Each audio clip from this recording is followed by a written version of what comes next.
Before he became Swami Vivekananda, he was a young man searching for truth. A truth so important that he was willing to question everything he had learned. A truth that would eventually lead him to one of the most extraordinary spiritual encounters in history.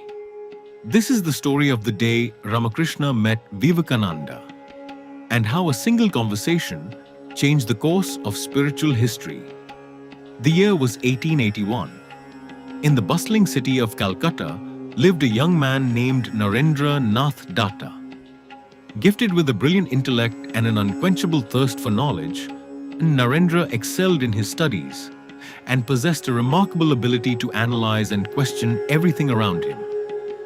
Unlike many of his contemporaries, he refused to accept beliefs simply because tradition demanded it. He wanted evidence. He wanted certainty. Most importantly, he wanted to know whether God was real.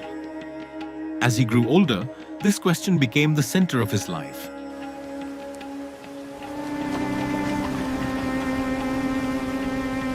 If God exists, I must know Him. He studied philosophy. He explored religion. He read the works of Eastern sages and Western thinkers. Yet every answer seemed incomplete. Books offered ideas. Scholars offered explanations.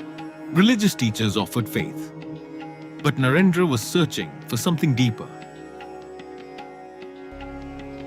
Where can I find the ultimate truth? It feels like it is all slipping away. Wherever he went, he asked the same question. A simple question, a direct question. But have you actually seen God? I must know the truth. Many spoke eloquently about scriptures. Others discussed philosophy. Some gave long explanations about the nature of the divine. But no one gave the answer he was looking for. And so the search continued. Can you prove that God exists? The scriptures say ultimate reality. One day, Narendra heard about a saint living at Dakshineswar temple on the banks of the Ganges river. Narendra, I have found a true saint. He lives at Dakshineswar. His name is Ramakrishna. He sees God face to face. Face to face.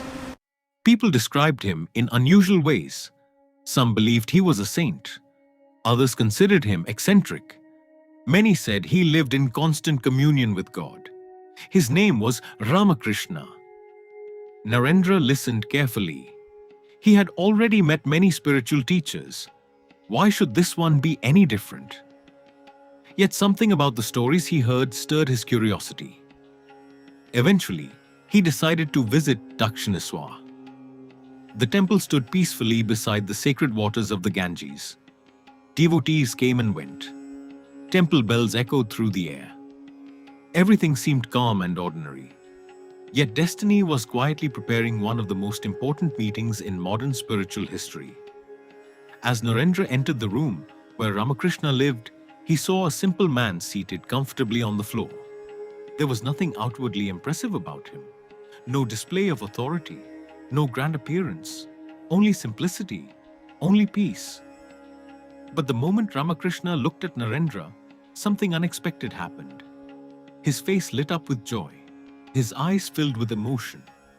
It was as though he had been waiting for this meeting for a very long time.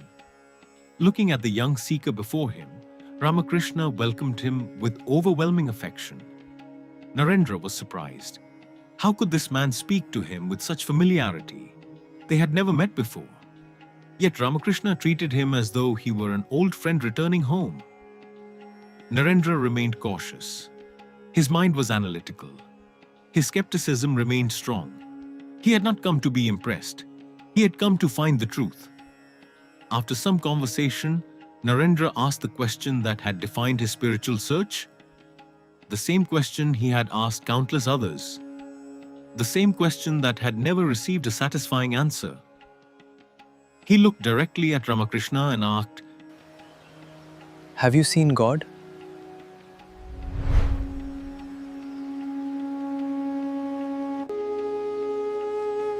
Yes, I have seen God.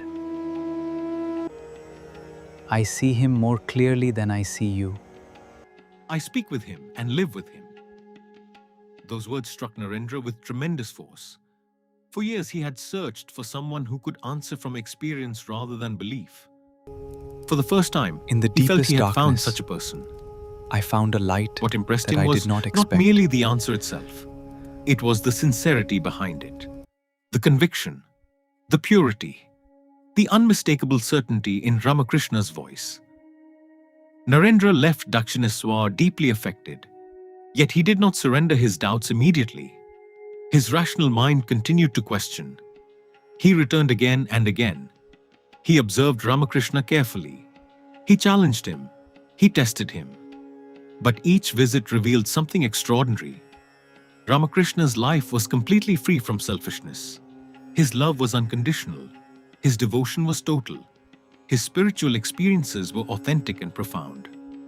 Gradually, Narendra's skepticism began to soften.